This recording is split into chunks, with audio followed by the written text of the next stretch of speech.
to do with those nutrients. If there's a lot of glucose, what can it do? It can then store it as glycogen. Okay, glycogen. It can also do gluconeogenesis. Neo is new, Genesis is in the beginning, so we're making new, so making sugars from fats and proteins can do that too.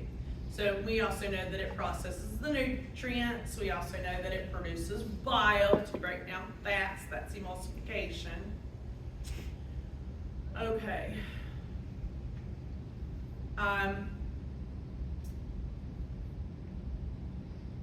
Oh, the chemical processes I haven't mentioned. Hydrolysis, what is that? Hydrolysis. What is that? Hydro is what? Water. Lysis means to break apart. So remember, hydrolysis is helping to break those bonds, break things down into smaller units. Okay, 15, function of the kidneys. Well, what are the 3 phases of urine production?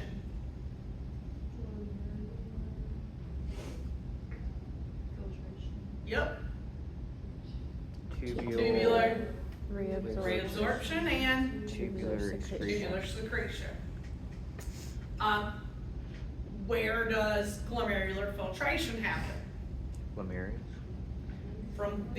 So everything small enough that can come out is going to come out of the glomerulus and go into the Bowman's capsule surrounding it. Then it goes from the Bowman's capsule into the very first proximal convoluted tubules, twisty turning. So as what is it called after it comes out of the glomerulus? What is the liquid called? Filtrate. So as the filtrate is going through those kidney tubules, what is wrapped around those kidney tubules? Veins. What is around? What prefix is around? Peri. So peritubular capillaries, remember, are wrapped around those kidney tubules. So that is where number 2 happens, which is tubular reabsorption. So exactly what the body needs is going to be taken back into the bloodstream. So it goes from the kidney tubule back into the bloodstream into those peritubular capillaries. The majority of the reabsorption is going to happen from that proximal convoluted tubule. Also in there, what is reabsorbed completely from the proximal convoluted tubule? Glucose. All of the glucose is reabsorbed from that proximal convoluted tubule. Okay?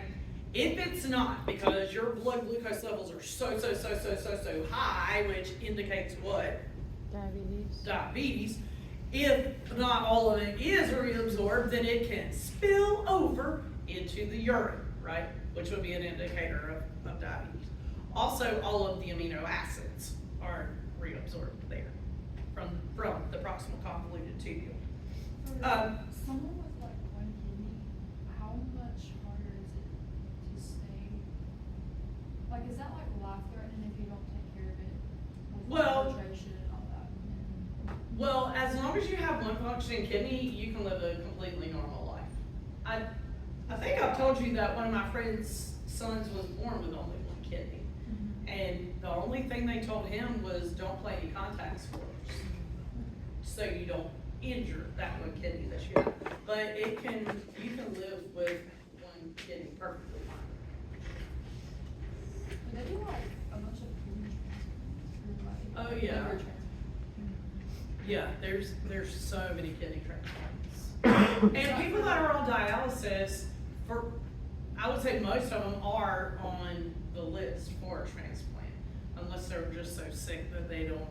So that just means like both of their kidneys are not Yeah. functioning? Yeah, if you're on dialysis, neither one of them are working properly, I'll say that. Okay, so we got to the proximal convoluted tubule, then it's gonna go down the Loop of Henley. descending limb of the loop of Henley. And from the descending limb, what is reabsorbed?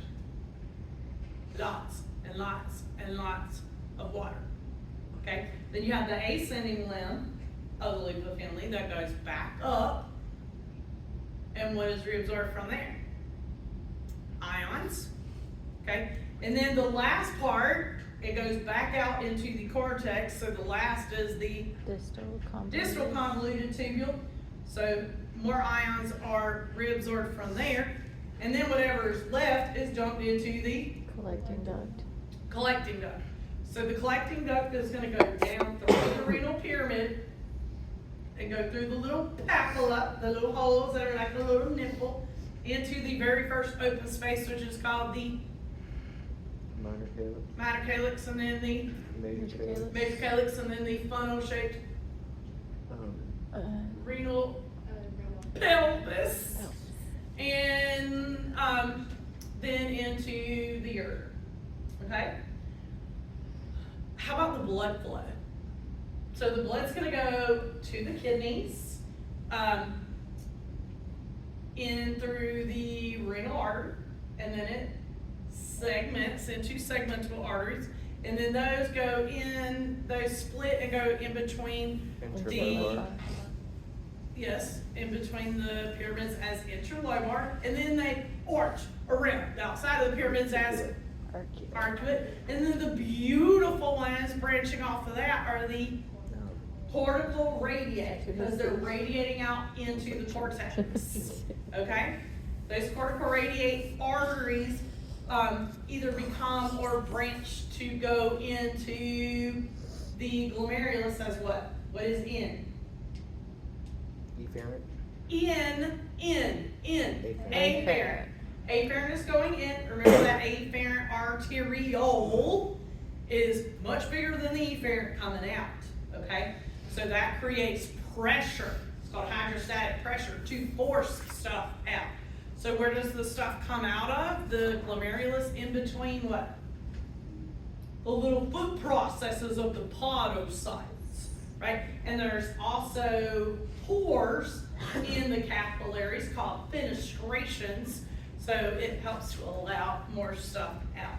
So with the pressure and those big pores, a lot comes out. Everything but what?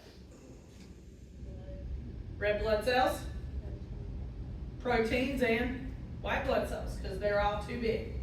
Okay? So if you find any of those three things in your urine, that is a pathology. Okay, so where was I? You were at the. I was at the glomerulus, and then whatever's left goes out as the efferent arteriole, and then that becomes smallest what? the- Capillaries, Yeah. the peritubular capillaries. Okay, so these peritubular capillaries are reabsorbing stuff from the kidney tubules that the body still needs, and then those are dumped into the No, the cortical radiate Vein. veins. Okay, so those peritubular capillaries are doing the reabsorption and what? Gas exchange. Okay, so now we have deoxygenated blood that's dumped into the cortical radiate veins, into the arcuate veins, into the Interlobar. interlobar. Does this help? Because I feel so dumb, but. It does. Okay. Interlobar veins, are there segmental veins? No. And then go straight out the Renal. vein Yeah. into the Inferior. inferior vena cava. Yes, very good. I would hope it's interior. Yes, right. All right, good. Now we're in nephron filtration, reabsorption, and secretion occur. So filtration is between the glomerulus and the Bowman's capsule. The reabsorption happens between the kidney tubules and peritubular capillaries, and the secretion happens in the collecting duct where it's going to dump it out. Normal and abnormal constituents of urine, they're listed on the back. What do you normally find in the urine? Uric acid. Uric Ammonia. acid, ammonia, bicarbonate ions, right? Because remember, that is a big part of the kidneys, is how much bicarbonate ions are secreted, right? Because that helps to maintain normal pH. So that kidney side of the equation, where that carbonic acid breaks down into bicarbonate ions and hydrogen ions, that is going to help control the pH of the body. So you will have bicarbonate ions in the urine, but the amount of bicarbonate ions in the urine is going to depend on the pH of the urine, because either you're reabsorbing more bicarbonate and secreting less, or you're secreting more and reabsorbing less, right? So it is the amount of the bicarbonate ions mostly that determines the pH of the urine, okay? So pH of urine can be from, gosh, what was it? Like 6 to 8-ish, something like that. It's a range because of the amount of bicarbonate ions that can be in there. Creatinine's in there, all your ions are in there, and those ions are gonna be based on what the body doesn't need, right? So it's already reabsorbed what it does need, and then it's just gonna secrete whatever is left over. What are you not supposed to find in urine? Glucose. Blood Glucose. or red blood cells, right? White blood cells, which is pus, what would that indicate? Infection. An infection. What about blood? What would that indicate? Problem with the kidneys. That's trauma. That's just generalized trauma. And it could be kidney stones, right? Renal calculi, because those kidney stones are crystals. They literally slice up the tubes, right? So it causes fresh red blood in the urine. What else are you not supposed to find in the urine? Glucose. Glucose, why? Diabetes. That is an indicator of diabetes, but you're not supposed to find glucose in the urine because proximal convoluted tubule, Supposed to. all of it should be reabsorbed from that proximal convoluted tubule. How about proteins? Why are you not supposed to have proteins in there? So they should get absorbed too. I didn't hear you. The amino acids should get absorbed all the way too, right? Okay, well, proteins are too big to be filtered out, okay? If those proteins are broken down into amino acids, yes, all of those amino acids are gonna be reabsorbed from that proximal convoluted tubule, yes. But if you have proteins in your urine, it could be a kidney problem like glomerular nephritis, so inflammation in the glomerulus that allows bigger stuff to come out that shouldn't, okay? Hemoglobin's not supposed to be in there, that would be a blood problem. Bile, ketones, okay? What is micturition? Urination, right? The voiding of urine. And what male organ has double duty? That's a nice way to put it.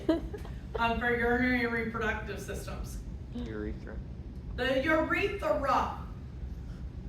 Yes, it is a common pathway for semen and urine. So the male urethra is much longer than the females. Understand the stages of urine filtration or formation. Sorry, we've already gone through that. What tissue type is in the urinary system? Transitional. Where do you find that transitional? Bladder. In the bladder and the ureters. Okay, the bladder and the ureters. What about the glomerulus? What is that? Simple squamous. Yes. There's also smooth muscle in the bladder. And the sphincter, right? The internal sphincter is smooth muscle because it is involuntary. How about the external sphincter? It is Skeleton. skeletal muscle, which is voluntary. And that Where do you find that external sphincter? All five.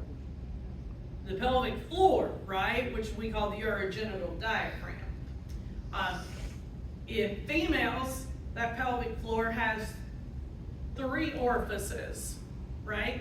The urethra, the vagina, and the anus. So it is easily stretched with childbirth.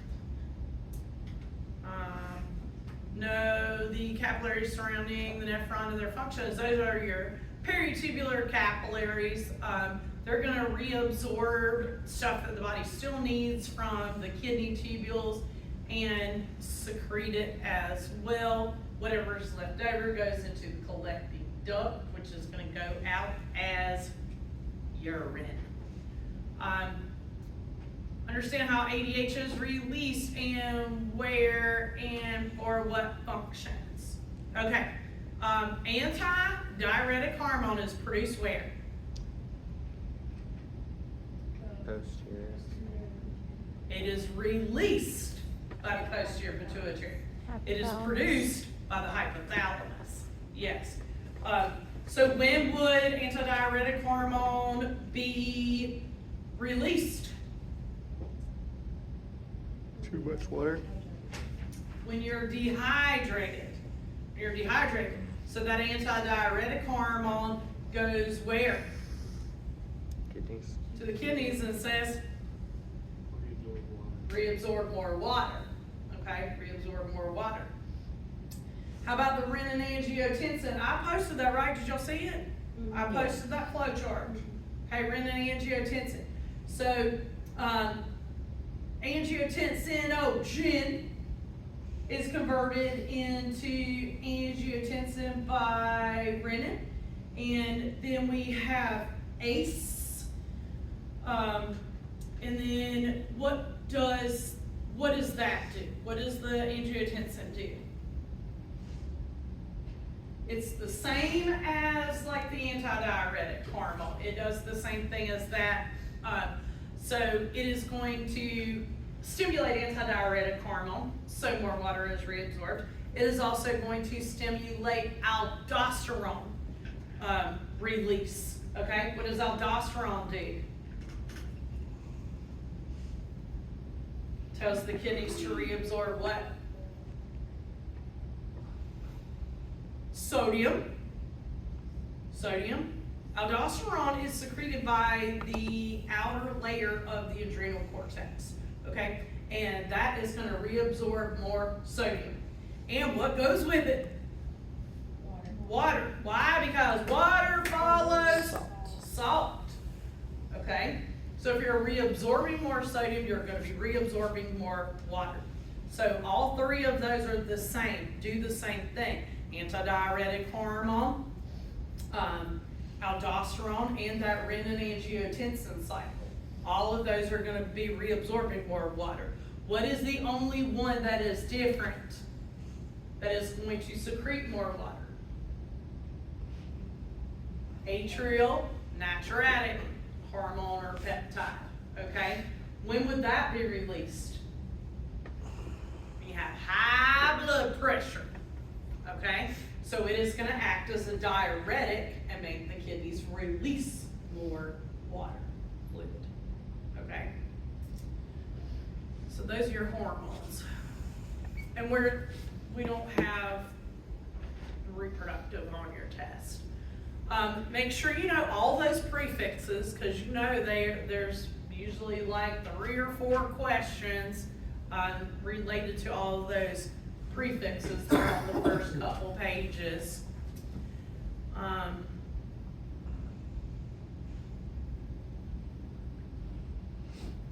What does surfactant do? Keeps the alveoli open. It prevents the water from beating up.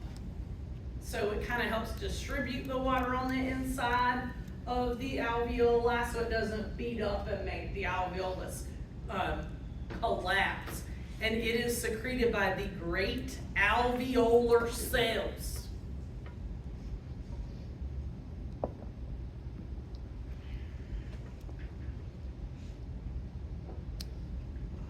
What is it called if, I mentioned this earlier, but I didn't say what it was called. What is it called if you get stabbed and you get air in between the pleura? What are the two names of the pleura? What's the one that's touching the lungs? Visceral. Visceral, because visceral means organ, so it's touching the organized visceral layer. The outer layer is what? Parietal. Okay, so what if air is introduced into there? What does that cause? Pneumothorax. Pneumothorax. Good. Good.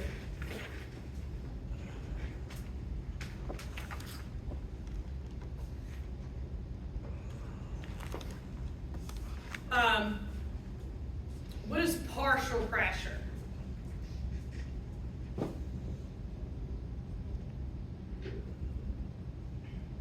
That is the concentration of all of the gases in a mixture. Okay, it's called partial pressure.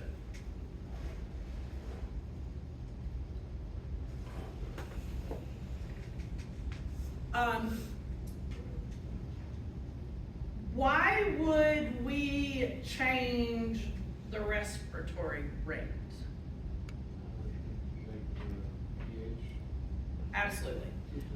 Increase the respiratory rate to blow off more CO2 to help fix an acidosis, or decrease respiratory rate to hang on to more CO2 if there is an alkalosis. Good.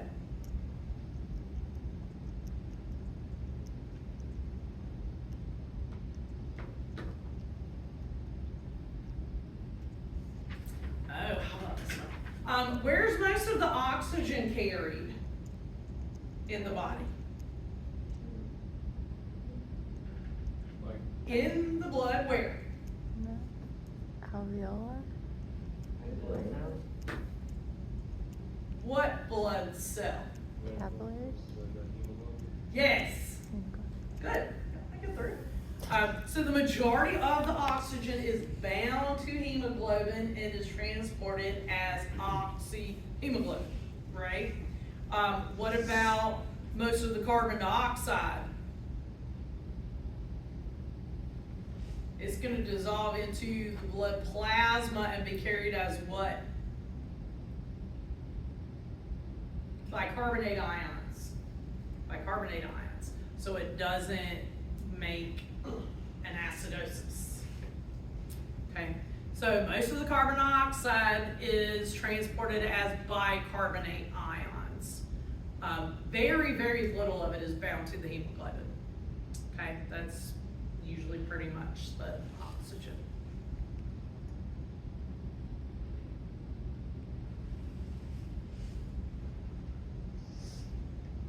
What if you're not getting enough oxygen? What's that called? Hypoxia. What you do to those people? Put them on Give them oxygen. I'm glad y'all know that. So that's probably important for you guys. When you swallow food, where does it go? So from your mouth, it's going to go back and down Esophagus. the esophagus. What prevents it from going into the tracheum? The epiglottis. Epiglottis.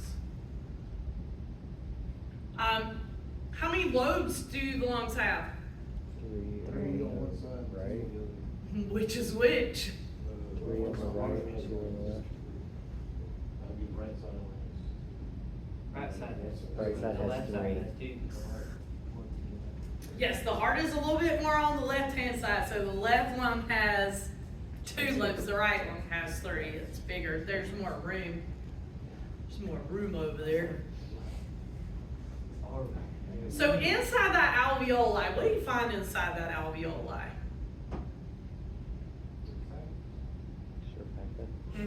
You have a very thin layer of water, right? And then you have the surfactant, and then you have the Capillaries. simple squamous of the alveolus, and then you have the simple squamous of the capillary, okay? Because the capillary surrounds the alveoli.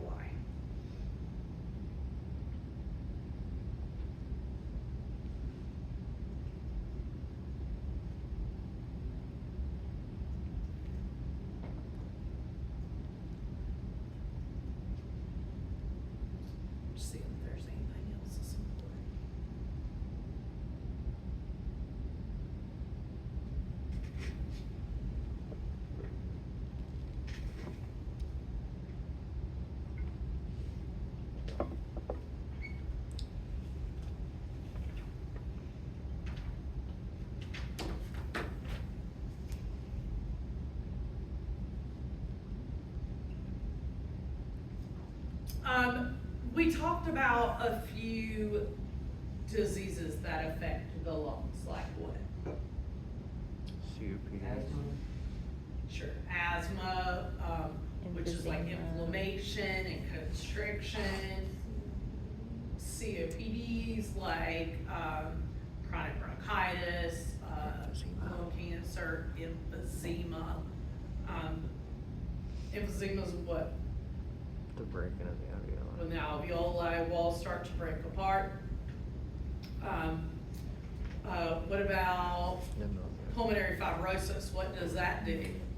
Scar tissue on the lungs, So it prevents gas exchange. that, yeah, but it also prevents that normal stretching and stuff that you get when you inhale and you have a greater, you have less lung capacity with pulmonary fibrosis because you're not getting, as much stretch. So that is called compliance, right?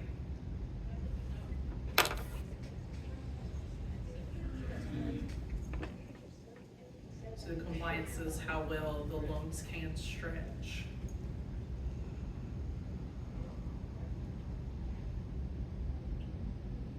What's the Harry Brewer reflex? Do y'all remember that?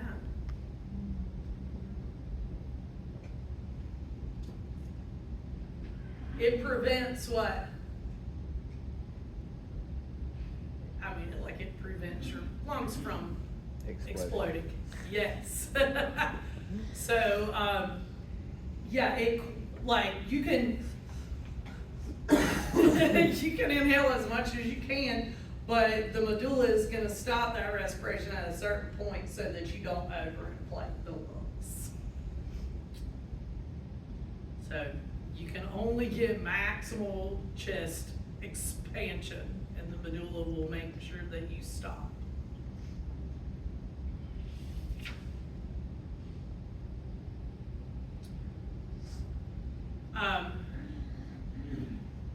What tube is part of the digestive and respiratory tract?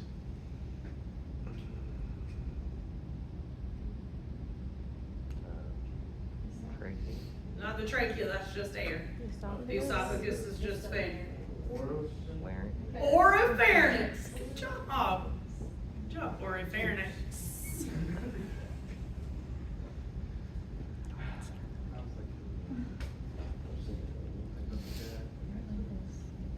What, so know the different cells in the digestive system and what they secrete, okay? What do chief cells secrete?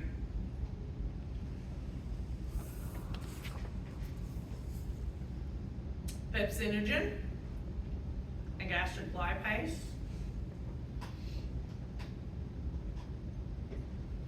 What happens if you don't have intrinsic factor? Then you're not gonna absorb vitamin B12.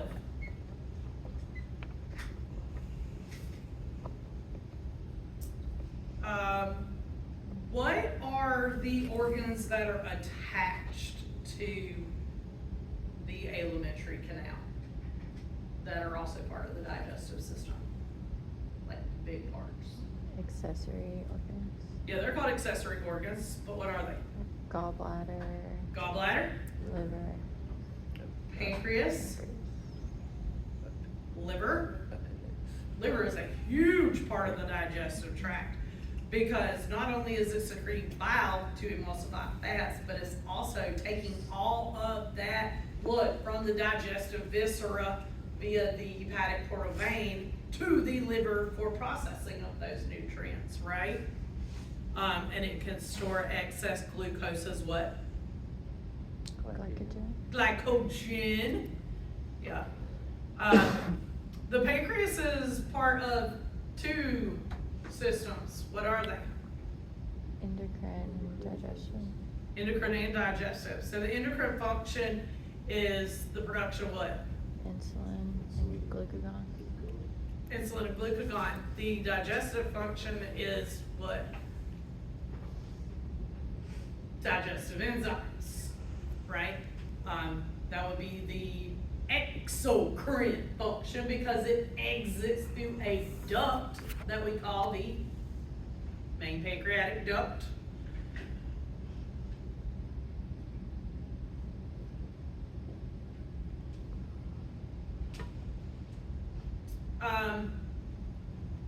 What nervous system stimulates digestion? Parasympathetic. Parasympathetic. What nervous system decreases digestion? Sympathetic. Sympathetic. Why? Rest and digest. Parasympathetic is rest and digest, but why, or maybe not why, how does the sympathetic decrease digestion? It takes blood flow away to muscle. Yes, not all of it, but yes, it does divert a lot of blood from the digestive system to skeletal muscle to take more oxygen to the muscle so that you can run and escape the rabid dog.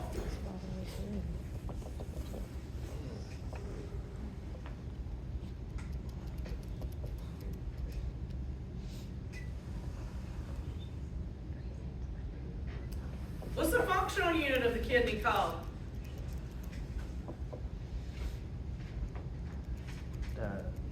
The nephron. Yes, the nephron. What is the nephron made up of? The glomerulus and the Bowman's capsule. And the convoluted And tubes, tubules. proximal and distal, and the loop of Henle. Yep.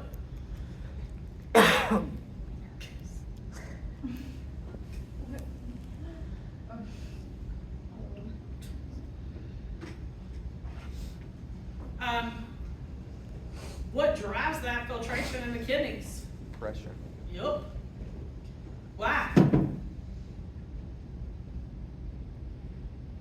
It's going from a big area to a small area. Because the afferent arteriole. I should be good at charades. You really would be. Because the afferent arteriole is much bigger than the efferent, so you have a whole lot of blood pressure going in. What do we call that?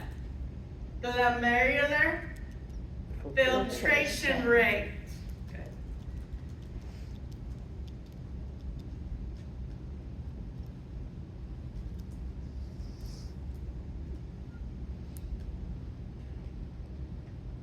Oh, what does alcohol do? Makes you pee.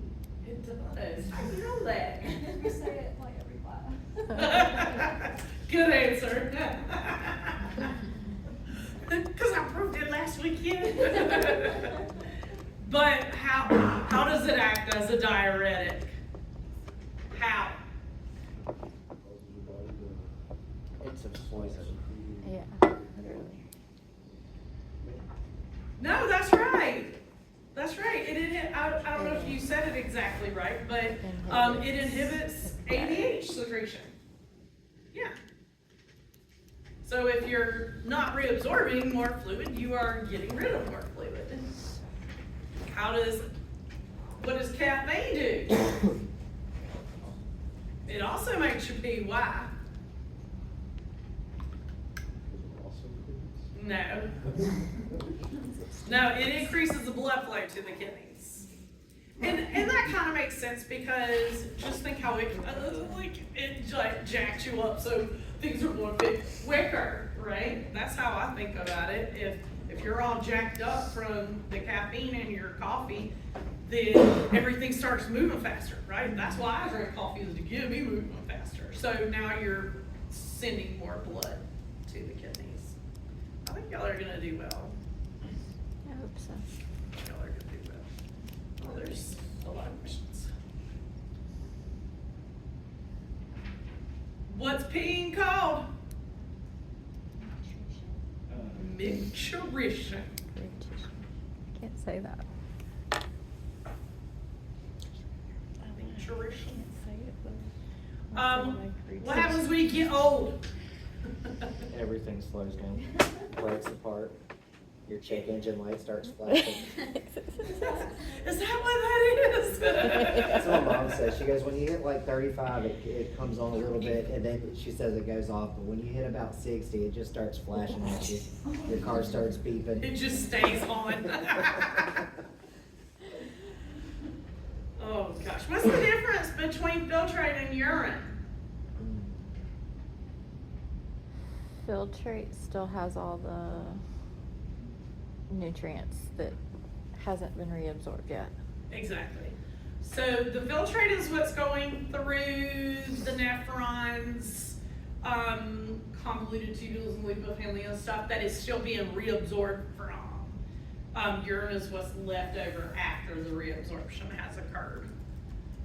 I didn't finish talking about getting old. I've mentioned this a few times, but why is it important to doctors?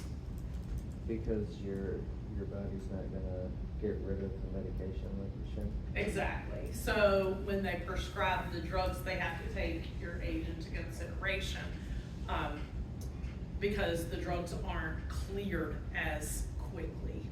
What age is that usually? I don't know.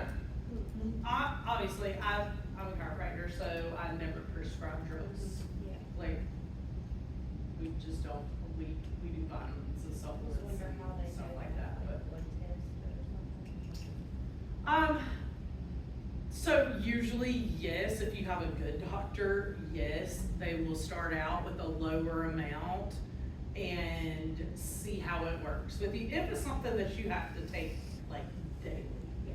then they usually start you at a lower dose and then go up to the amount that works for your body. If you have a good doctor. Those are hard to find. That Huh. requires Those are hard to follow-up find. Appointment. Do what? I think that requires a follow-up appointment. Oh, Not a yeah. year later. I know, you're so right.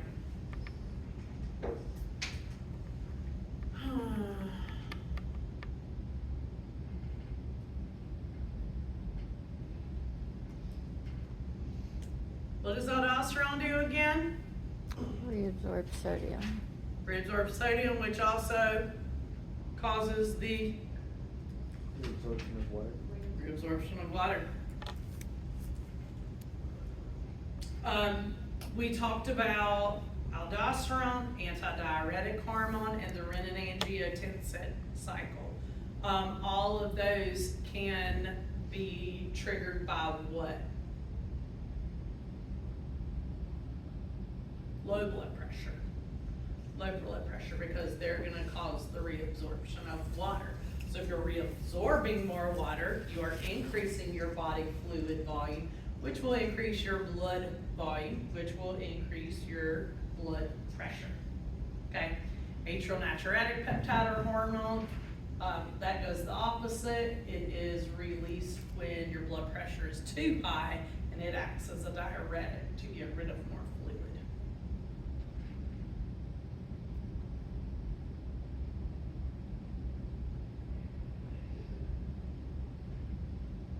That's all I got for you. Did you think you